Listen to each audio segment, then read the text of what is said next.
واحده ست عجوزه وشكلها بسيط جدا دخلت بنك وخدت رقم، واول ما جه دورها دخلت على التيلر وطلبت منه سحب 2000 جنيه. الراجل بص لها باستهزاء وقال لها احنا هنا ما بنعملش سحب المبلغ اقل من 20000 جنيه، تقدري تطلعي بره تسحبي ال 2000 جنيه من على مكنه الاي تي ام. الست في الاول فضلت ساكته شويه وبعد كده قالت له بس انا يا ابني ما بعرفش استعمل مكنه الاي تي ام، فبعد اذنك ساعدني. الراجل ابتدى يتكلم معاها باسلوب وحش وقال لها بعد اذنك وسعي عشان وراكي ناس كتير. الست فضلت واقفه ساكته شويه وبعد كده راحت راجعه له، قالت له طب ممكن تسحب لي كل المبلغ اللي في حسابي؟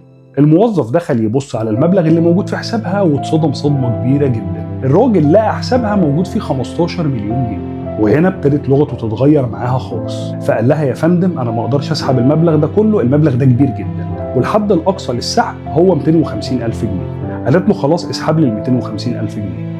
الراجل عدى ال 250000 واداهم لها. الست خدت 2000 جنيه من الفلوس ورجعت له 248000 وقالت له اعمل لي دلوقتي ايداع ب 248000.